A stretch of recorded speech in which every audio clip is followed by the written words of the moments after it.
really appreciate the opportunity to be here. I want to first explain to you how a medical doctor ended up on the stage here today. So let me give you a brief history. I did my undergraduate work at Brigham Young University, and my first semester in college, 6 weeks into the semester, I got a pretty bad case of mono.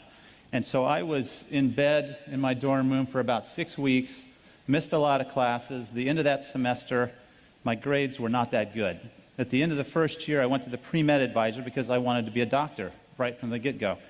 And the pre-med advisor said, there's mathematically no way that you can get your grades up by the time you graduate to be competitive for medical school. So you need to find something else. Now, that was probably the first major mistake of my life, was let somebody else dictate my belief systems. But I was young and naive, and so I believed this pre-med advisor. And so I decided to study nutrition. And I got my bachelor's degree in nutrition, and the plan was to get a PhD in nutrition. So then I went to Ohio State University, and there I was working on, it was a 5-year PhD track. I was hired as the laboratory technician, so I was working in the lab, helping my fellow students get their masters and PhDs, and working alongside them, working on my own. About 3 years into that, I decided that I didn't want to spend the rest of my life working with animals and with test tubes. I wanted to work with people. And my belief system started to change.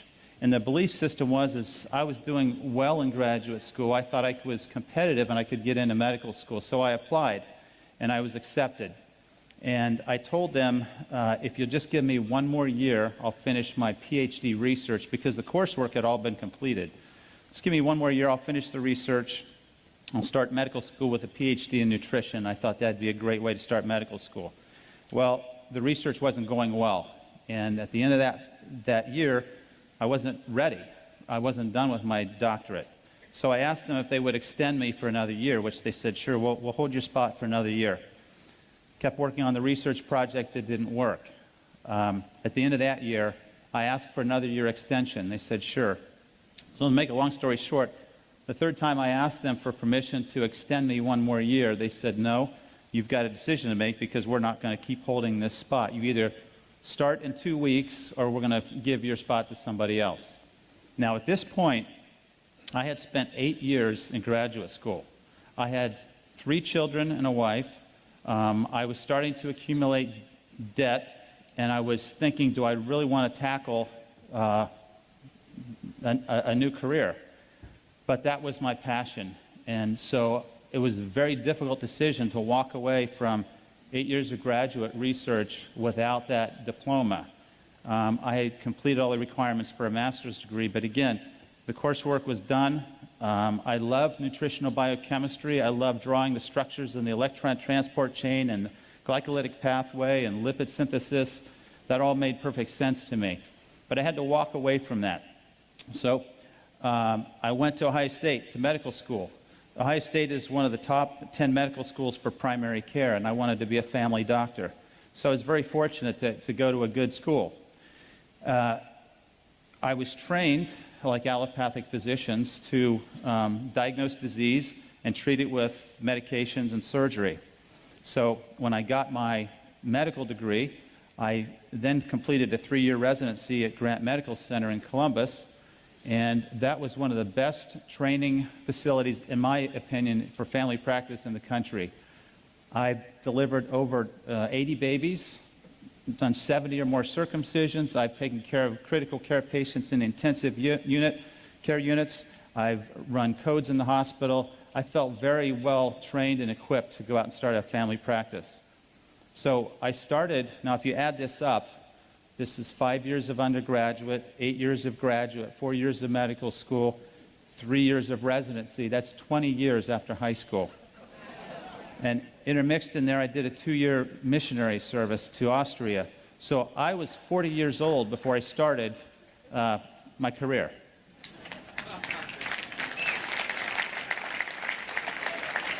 And that's not to brag about my intelligence.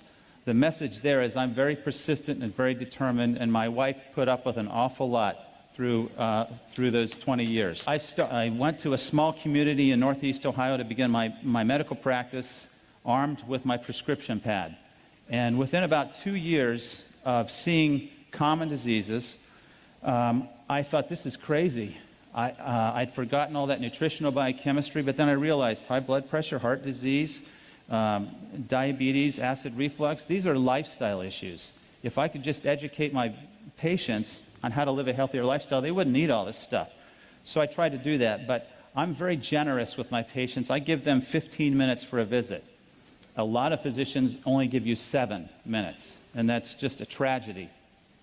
So my 15-minute visit with a patient was extending into 45 and 60 minutes as I was telling them about the nutrition and the exercise physiology that I learned.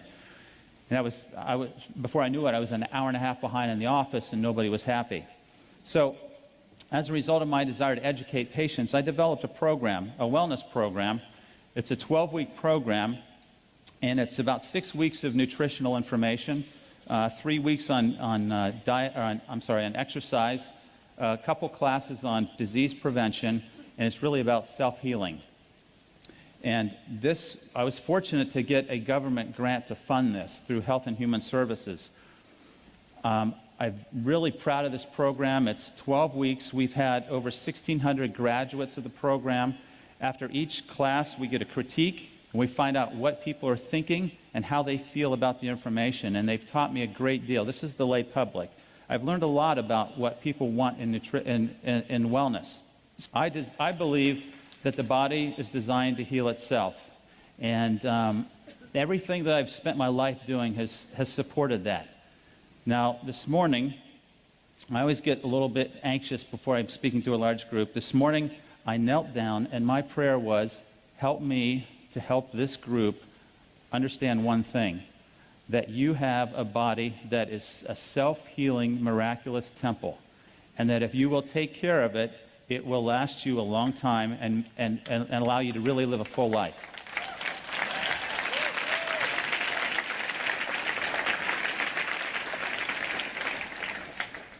So this is what I see on a daily basis. And when I look at these things, I get so frustrated because my colleagues have a pill for every one of these. And I've stepped out of that circle, and now I find myself pretty alone in the allopathic world. I struggle with that, but I can't go back to that because that's not healing, that's disease management.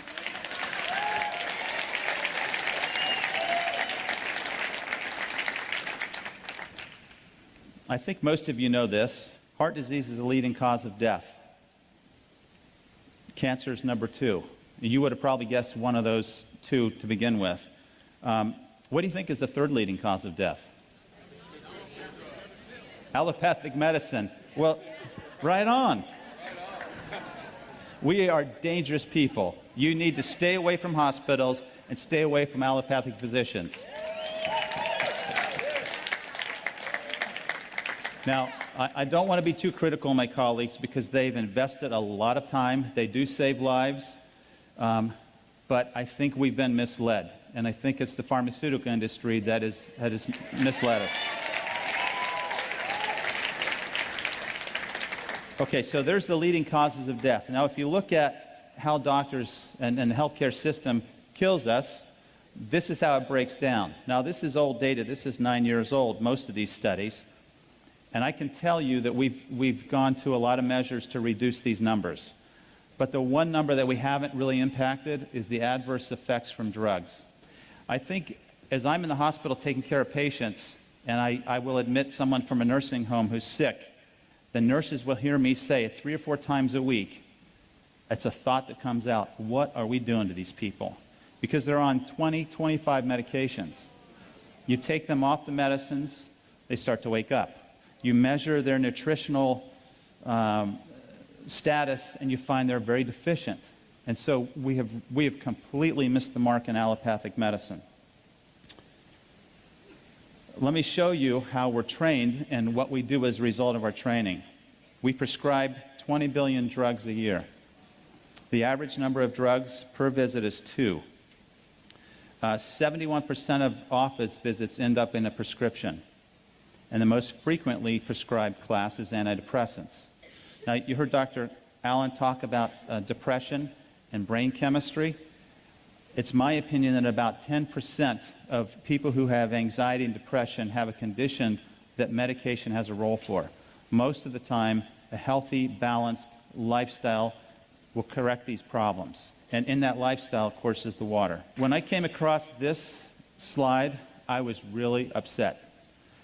This is what the pharmaceutical industry is doing to all of us and to allopathic medicine. These are the big sales winners. Now, this is old data. It probably hasn't changed too much, but look at the profit margins that are made on these drugs. Now, I've highlighted in yellow drugs that are used to manage diseases and not cure them. These diseases, high cholesterol, acid reflux, depression, anxiety, high blood pressure, are for the most part diseases that a healthy lifestyle would reverse. And here we are giving them a pill for every condition. It's completely wrong. If you look at the expenditures, per capita healthcare expenditures in the U.S. compared to selected countries in 2006, you can see that we spent on average $6,500 a year per person on healthcare. In 1960, 5% of the gross domestic product was spent on healthcare. In 2007, it was 17%. 2017, it's predicted to be 20% of the gross domestic product on healthcare. So if we're spending that much money, are we getting healthier? Absolutely not. We are number one in responsiveness. We have the best EMS services in the world. We know we spend more money than anybody else. We rank number 37 in performance, number 72 in health, compared to 191 countries from the World Health Organization study. There's a problem here. This is terrible. We have to impact health in a positive way, or it will destroy our economy and destroy our health and our future. Now, I'm going to give you 3 hours of lecture in one slide. In 1900, we had the Industrial Revolution. And what happened was we were trying to feed people who were moving into cities away from the farm and the rural areas. So in order to do that, we had to find a way to preserve and prolong the shelf life of foods. So we developed some technology to be able to change the food to do that. And once we developed that technology, and the first one we did was the enrichment process, where we took the germ out of the whole grains. What happened was by the 1940s, we had nutritional deficiencies. So rather than add all of those back, we added 4 of them back. And that's what you see when you read a label that says enriched bread. It's enriched with 4 of these that are deficient and not all the other ones. But this was an act of Congress. By the 1950s, we were heavily promoting animal products, meat and milk. By the 1960s, we had the growth of fast food chains and diet pills. So our mindset's starting to shift. Give me a quick fix. By the 1970s, the food pyramid was designed to educate America that fats were bad and that we had to get them out of the diet. Well, fats are still bad if they're the wrong types of fats. And clearly, the carbohydrates that the food pyramid tells us to eat will make us gain weight and will cause disease. So this food pyramid concept has failed miserably, and we're paying the price for it. One of the reasons is in the 1970s, high fructose corn syrup entered the diet. Now, fructose is a fruit sugar. That's okay. We should have 3 or 4 servings of fruit a day. 2 to 3, no more. High fructose corn syrup is unnatural. It's a syrup with too much fructose. It stimulates the feeding center in the brain. This is the primary cause for obesity in the United States. And if you look at the obesity graphs, you'll see that they just accelerate almost exponentially starting in the 1970s when high fructose entered the diet. The other problem is trans and hydrogenated fats. These are not found anywhere in nature. The only place you will find a trans fat is in one of the stomachs of ruminating animals. No other plant, microbe, species, nowhere else in nature do you find trans fats. And yet it's in everything we eat because it prolongs the shelf life of the foods. This is a leading cause for many cancers, diabetes, many chronic conditions. A real problem. But what's happened is food technology has forced us to change the food supply, and in my opinion, in my world at least, belief system, God has created these beautiful foods for us to eat, and we're trying to improve on what's already there, and we're failing.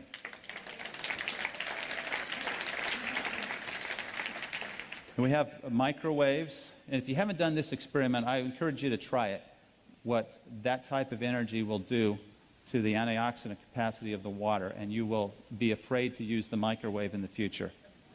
Okay, if you want to increase your risk for cancer, you should eat these foods. If you want to increase your risk of cancer, these are the foods you eat. If you want to decrease your risk of cancer, eat the foods God has prepared for you. This is really not hard. The best food that you can find in a grocery store is on the perimeter. Spend your time in the produce aisle. If you look in the center of the grocery store, it's going to be packaged, processed foods. They're going to be altered, modified, and nutritionally depleted. You want to stay away from those foods. Okay, a third of you are going to die from heart disease. A third of you are going to die from cancer. That's pretty, when you start thinking about that, we could go down the row here and start asking, well, how are you going to die? Because it's going to be one of these two. Heart disease, cancer, two leading causes of death. If you want to prevent heart disease, it's a healthy lifestyle. Now, there are going to be people who, despite doing everything they can, they're going to have high blood pressure. They need medicine. There are going to be people that, despite everything they can do, will have high cholesterol and diabetes. They need medication. But more often than not, a healthy lifestyle would reverse these diseases. And this is a really impressive slide.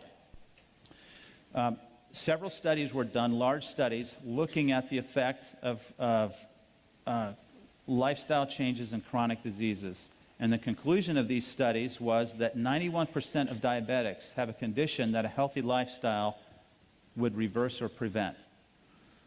82% of people who have heart disease have a condition that a healthy lifestyle could prevent. 70% of strokes are preventable, and 71% of colon cancer. I personally believe that colon cancer is about 95% preventable with a healthy lifestyle. But yet, what are we doing? We're accepting that this is how we're going to live the remaining years of our lives, and it's a tragedy. Sometimes in our quest for wellness, we fail to see that we are the answer. Okay, here's what I believe. One of my core beliefs is that the body is designed to heal itself. We have all these systems that are there to help us take the nutrition in that we eat and circulate it, use it, and then excrete waste. It's a perfectly designed, well-orchestrated, beautiful, again, temple that we've all been given. A couple things about the cell that I think are absolutely phenomenal. It has its own unique machinery to repair and heal itself. Millions of DNA repairs occur every second in our bodies.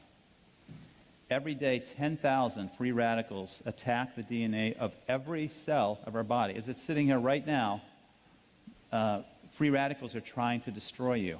But you've been given this beautiful temple that can heal itself and can find these, correct them, and repair itself. Each cell contains its own set of organs. They're called organelles. And there's a fascinating story here about the cells that I don't have time to go into. But it's a lesson of harmony, balance, order, and interdependence that can be applied at a much broader level, even for us as a human organism. The cells sense and respond to their environment. And the way they do this is through the redox potential. You guys know this. You're measuring the ORP. The cells measure the ORP, and they respond. When there's a change, when it goes more positive, it signals an imbalance. It signals stress. And it initiates cellular repair. The cells communicate with and warn each other. And then finally, all proteins, lipids, and nucleic acid or DNA interact with water. So certainly, it's critical that you present it with the best type of water there is, and we all know which one that is. A couple lessons from nature. I think if you go out and study nature, there's so much that we can learn. Stress and recovery is one of the lessons that nature can tell us about. We're designed to adapt to short-term stress, not chronic. So the acute inflammatory response is to help us heal. Chronic inflammation causes degeneration, aging, and diseases. We want to stay away from chronic stress. And then examples of this lesson of stress and recovery is is the Earth. I look at the Earth as a living organism. And what does it do? It revolves, it has a rest period, and it has an active period. It's very predictable. There's a day and a night. We need to learn from that lesson. We need to get enough sleep. We need to exert ourselves in the daytime and recover in the evening. Then you have, as the Earth rotates around the sun, a full rotation is a year. We have summer and winter, and there's messages there on rest and recovery. Just as important as the exercise training protocol is the recovery protocol, and knowing how much recovery time you need and how to do that is absolutely crucial. So the question is, what type of stress and recovery are we doing now helping us have healing? So if you're going to fill in the blank here, our health is threatened by one process, what would you say? Oh, I've heard it. Okay. I'm going to say it's stress. So we need to talk about that for a minute, and I'm going to try to move on. This is the definition of stress. It's an imbalance of forces. Okay, so we have two types of stress. When we have an imbalance of these forces, you will have back pain if you're imbalanced in your posture. You will have all types of dysfunction if there's too much stress. This will lead to disease and dysfunction. However, if you have a balanced lifestyle, you will have harmony with natural laws, and you will be guaranteed healing and wellness. So we need to understand what stress does to us. Now, this stress can be, we can talk about this at every level. We can talk about this at the level of an atom, of a cell, of an organ, of a human body, and also as a community. And the concepts are the same. This is mind-boggling information, in my opinion. So I want to talk about oxidative stress because that's what pertains to what we're doing with the water. It is the mechanism of disease and aging. So oxidative stress is another way of saying free radical destruction. Free radicals are unpaired, negatively charged electrons or particles. They fly around the nucleus. They move at high speeds. They steal electrons from adjoining or adjacent atoms, and when they do that, they become stable, but they create an unstable atom in the atom that's lost its electron. This propagates itself in a very rapid, chain-like event, a nuclear reaction, you could say, in the cell, until there's a vulnerable endpoint where destruction occurs. These free radicals have a very short lifespan, a trillionth of a second, but that's just enough to cause significant damage. It's like a spark from a fire. And it was proposed in 1956 that this was the root cause of aging, but we haven't really paid too much attention to free radicals until just recently. So here's an example of a free radical. You have an atom that's stealing an electron. It's now stable, but now we've created an unstable atom. And it's going to react with another atom, and it's going to propagate until it causes destruction. Now, free radicals are all around us. Normal metabolism creates free radicals. Exercise creates free radicals. The microbes that are invading our skin and our respiratory tract and our intestinal tract, they're also creating free radicals. But that's okay, because what we're talking about is stress and balance. Our body is designed to handle that. If we do everything else right, we can handle these stresses. We have problems when we add additional stress from the free radical world in the form of air pollution and pesticides and herbicides, tobacco, radiation exposure. I would encourage all you women to look into thermograms as opposed to mammograms to reduce the radiation load.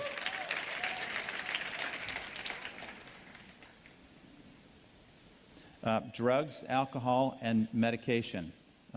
Any pill you put in your body is going to be absorbed, go through your liver, and your liver is going to check whether or not that belongs there or not. And if it's synthetic, the liver is probably going to try to destroy it to protect you. And some of us are really making our livers work overtime by the things we're taking in. Then we have dietary sources of free radicals. We have the hydrogenated fats, and we have high sugar diets. These are significant loads that we've put in our bodies over the last several years. Stress is an emotional response. Stress causes cortisol. How many of you would want to take 10 milligrams of prednisone every day for the next 20 years? Do you all know what that does to you? Suppresses your immune system, makes you gain weight, accelerates the development of cataracts and osteoporosis. But we get the same stress from cortisol, very similar molecule to prednisone, and if we have repeated stress, it can affect our bodies in much the same way. And then finally, injury and trauma can be sources of free radicals. So in the medical world, we don't say free radicals because we want something fancy. We say reactive oxygen species. And you have to practice saying species. That's a hard one. These are the terms that you'll see in the medical literature. These are the different types of free radicals. They have a positive oxidation reduction potential. They are oxidizing. There is some good that comes from free radicals. They are part of the immune process that is generated to fight off infection. If we're going to kill bacteria and funguses and viruses, we're going to use free radicals that our white blood cells generate to do that. So perfectly orchestrated, well balanced. Free radicals are a byproduct of ATP synthesis, which is what fuels every cell of your body. However, when we start putting the wrong things into our body orally, or we breathe the wrong types of things into our lungs, we have free radical exposures that can be very significant. One puff of a cigarette contains how many free radicals? Anybody want to guess? 100? A trillion? Well, I had to practice saying this. This is 100 million billion free radicals in one puff of cigarette. So how many of you want to take a puff of a cigarette now? I mean, this is one of the things physicians harp on their patients: stop smoking. But this is a tremendous burden to our health. All right, here's a really important point. So we have a free radical here on the right lower part of the slide. What we have on the top left corner is a specific molecule that has an extra electron. It can donate an electron and still remain stable. And when you have a molecule that can do that, it's a special molecule. We call it an antioxidant. So this stops the chain-like reaction and causes us to heal. Okay, so when if you look at the different types of free radicals, sources of free radicals, obviously I mentioned smoking. I mentioned alcohol, tremendous burden on the liver. I mentioned the foods that we eat, chemicals that we eat, ionizing radiation, exercise, and stress. But I don't have a pointer to show you this, but if you look at that cell on the left, you can see proteins, you can see nucleic acid, and you see the cell membrane. These are the end targets of destruction that free radicals will attack. And when they do, they change structure, they change physiology, they change our health. So some of you have seen this before. We have a 24-year-old who is aged twice as fast as he should because of free radical exposure. When you meet somebody that says, yeah, I just had a birthday, I'm 54, and they look like this, automatically you're thinking, wow, why do they look so old? What did they do? What's happened? And the things that will come to your mind are, there's a smoker, there's an alcoholic, there's somebody that's a sunbather, there's somebody that's had a lot of stress in their life. And guess what all those represent? Free radical burdens over a lifetime. We really need to think about this. Now, I feel like I can explain a lot of the things that I've seen in my patients who have started drinking this water. I haven't seen any studies on many of these, but this makes sense to me. Collagen is a protein. When you damage collagen, the protein is inefficient, and now you lose elasticity in your skin, and guess what you get? You get wrinkles.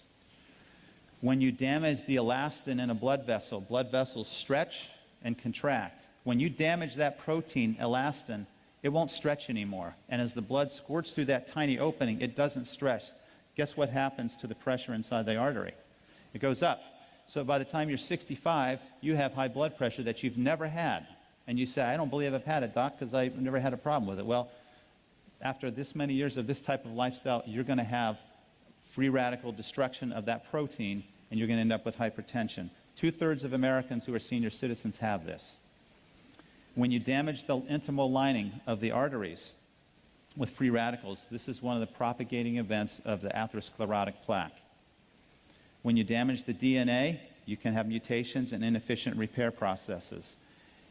You can also damage the insulin receptor, which is a protein that sits on the surface of the cell. And the insulin receptor has to bind to insulin. If it can bind to insulin, That's the trigger that opens the door for sugar to go into the cell. If that protein is oxidized, it will change its conformation and be dysfunctional. Now it can't recognize insulin, and the sugar doesn't go in the cell. We have insulin resistance. So guess what happens when you take antioxidants and, probably more importantly, use an antioxidant-rich water? Guess what can happen to diabetics who drink this faithfully? Their sugar improves, and I've seen that. Okay, so here's nature's prescription against free radical damage. We need to start with natural foods, raw foods. We need to be chewing as much as we can to activate the enzymes to start the digestive process early. All right, cellular antioxidants. This is the cool part for me, because this is all built in. We all have this when we're born.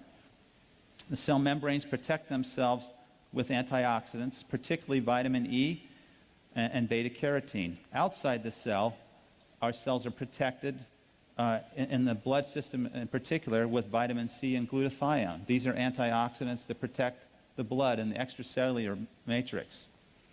Inside the cell, we're protected by glutathione, and Dr. Allen had a picture of glutathione up here. It's an amino acid analog, vitamin C and selenium. A lot of you are taking CoQ10. It's a great antioxidant. It's in every cell of your body in the mitochondria. If you take a cholesterol medicine, that should be part of the prescription, because cholesterol medicines will deplete CoQ10. Cellular antioxidants are listed here. So we have all these antioxidant systems to help us achieve this balance, and they can even regenerate themselves. If we get enough of these vitamins and minerals in our foods, we can regenerate some of this oxidative stress that's developing. Here's a list of foods that show you the oxygen radical absorbance capacity. It's a different set of units, but basically it's referring to the ability of these foods to act as a free radical scavenger. These are some of the most potent foods in terms of their effects on reducing cancer and oxidative stress. If you group these together, what you'll find is that berries and beans are some of the best groups of foods to help to provide you with antioxidant protection. So these types of foods need to be pretty heavy in our diet and should be foods that we eat on a regular basis. In addition, I personally believe that there's a role for nutritional supplementation, and I recommend many of these. There are some excellent herbs, there are supplements, and again, there are enzyme systems, and these enzyme systems require trace elements. Guess what happens when your diet is loaded in processed foods, enriched flours? Guess what you don't have in the typical American diet? You don't have adequate selenium, manganese, and zinc. So these antioxidant systems in your cells are starving for the cofactors they need to perform their job, and now they're inefficient, and you're leaving your cells vulnerable to disease. Okay, let me just briefly talk about these different levels of stress, because there is acidic stress, and that's a precursor to oxidative stress. The blood pH range is from 7.35 to 7.45.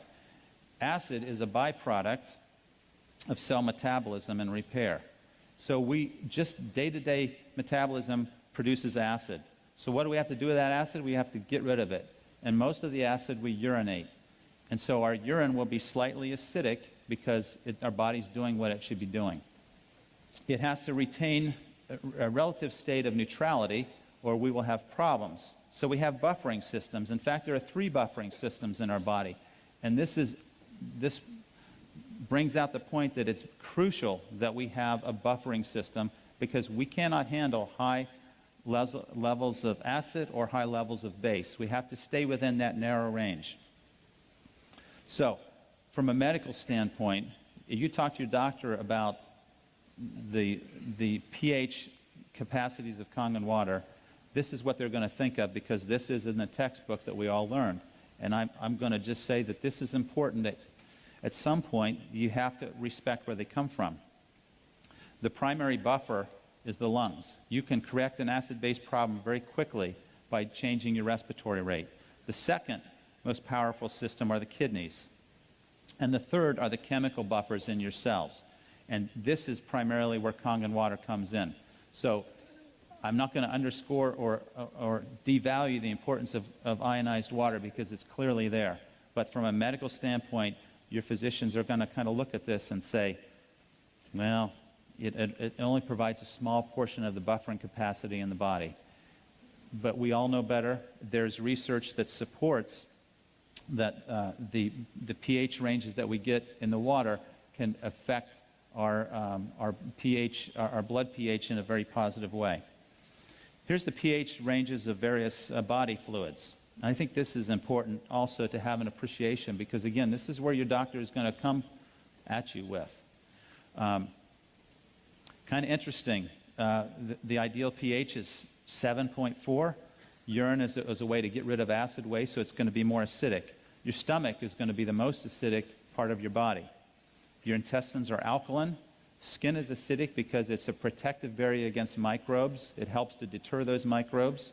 Saliva is relatively neutral unless you're eating a lot of sweets and refined carbohydrates, then it becomes acidic. The vagina is acidic because it's helping to protect against microbial invasion. It's an excellent entry point for bacteria, so the body creates an acidic environment so it can't do that.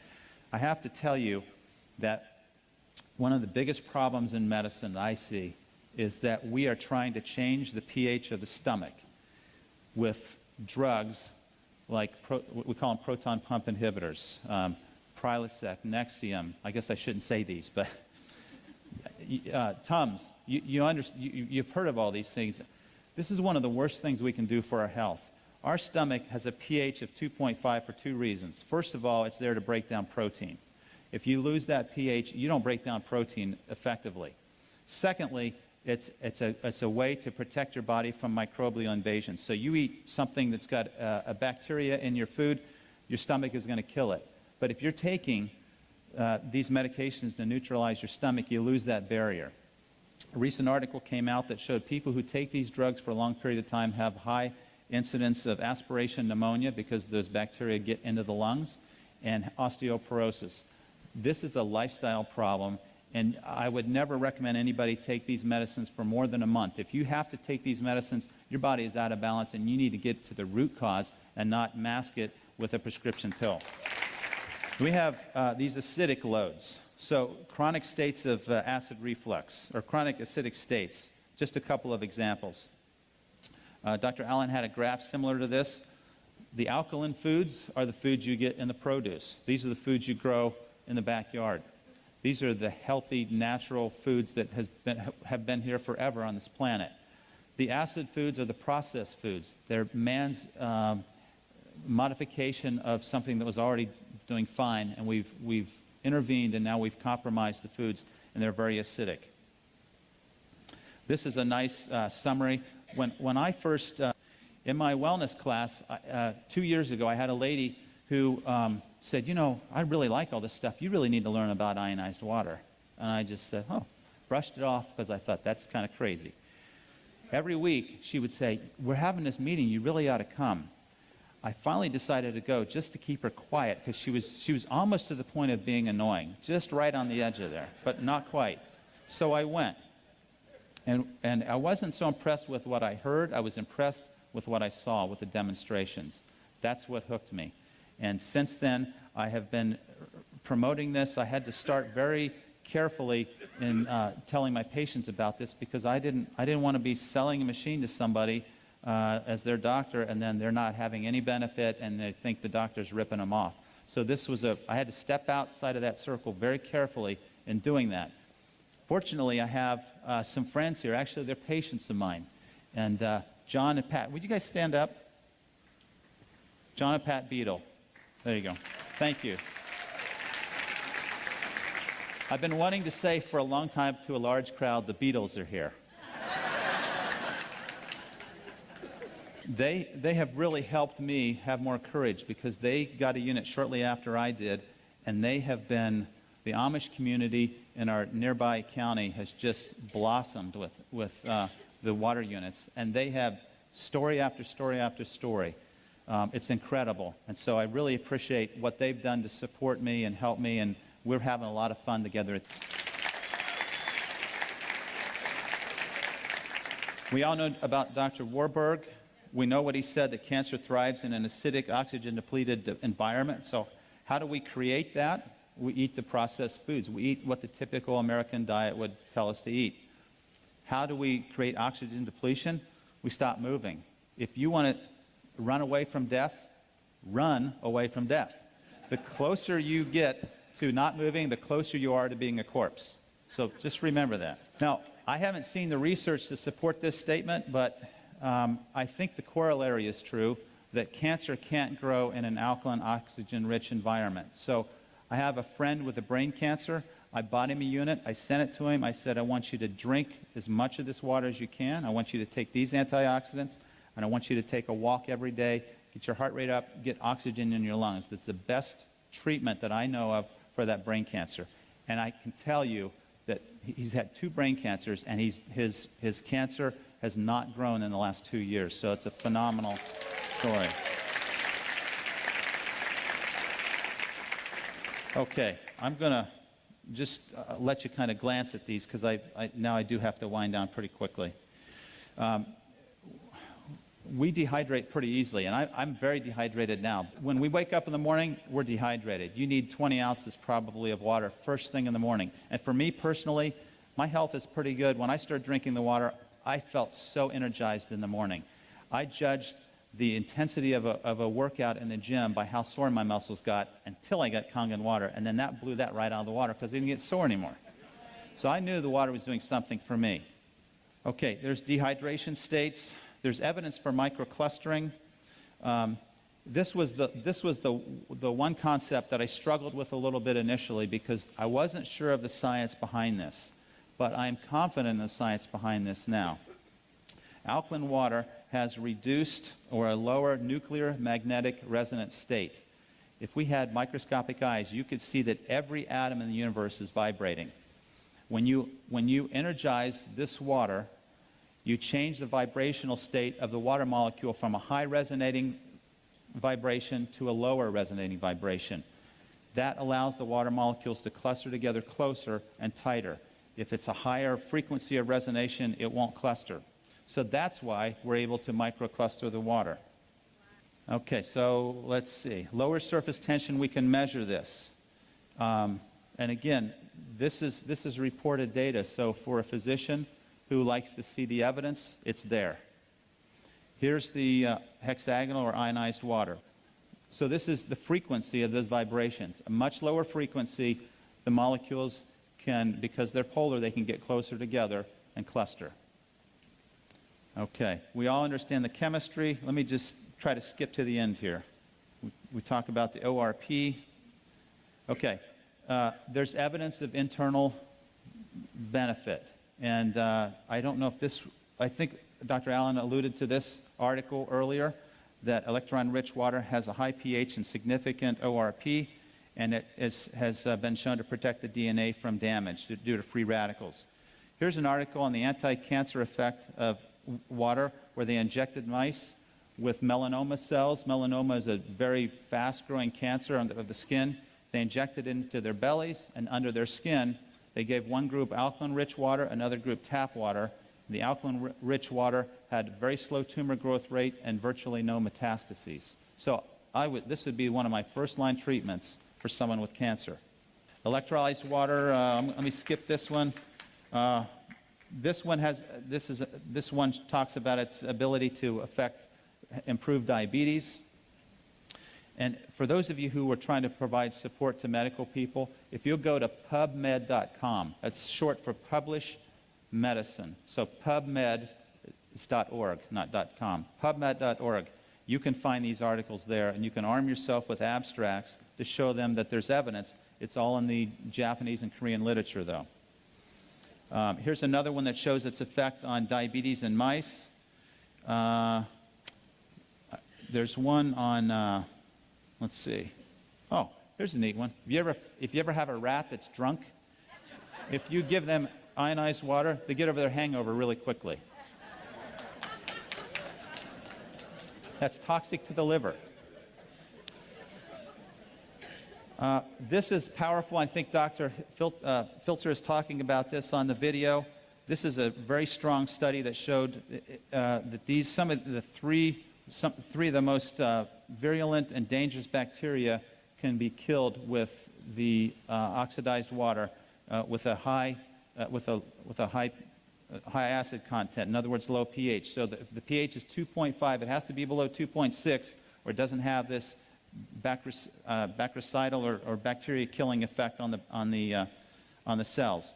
But if they're exposed to this acid load, and remember, this is an oxidized water. If you measure the ORP in the acid, it's going to be very oxidizing. Okay. All right. Here's some questions. What happens to alkaline water in the gut? It absorbs right into the gut. It doesn't neutralize the acid. It absorbs right in the gut, just like alcohol does. It goes right through the stomach wall. So nothing happens.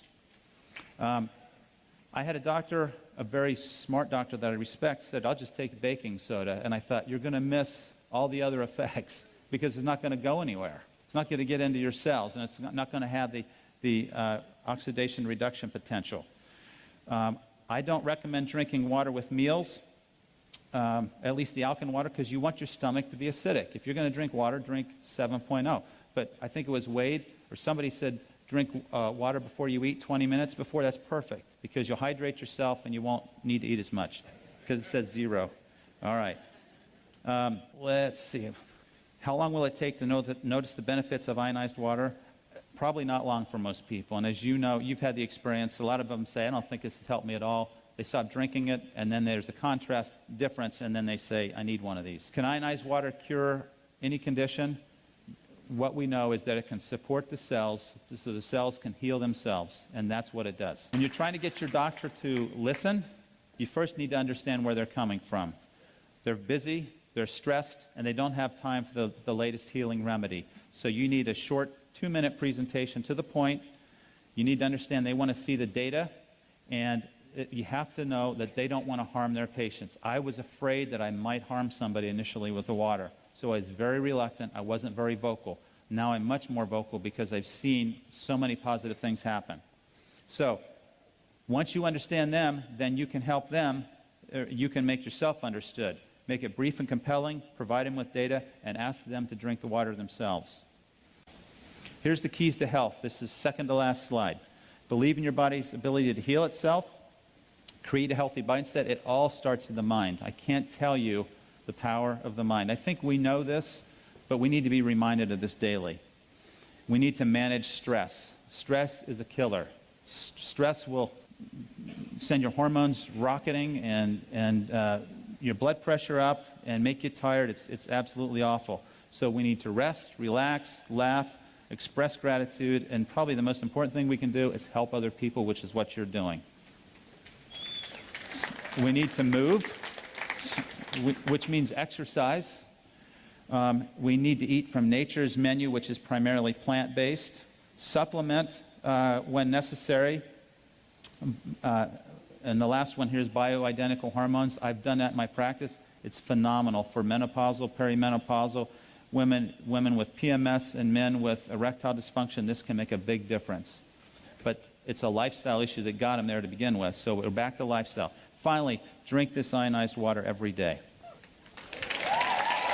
Thank you.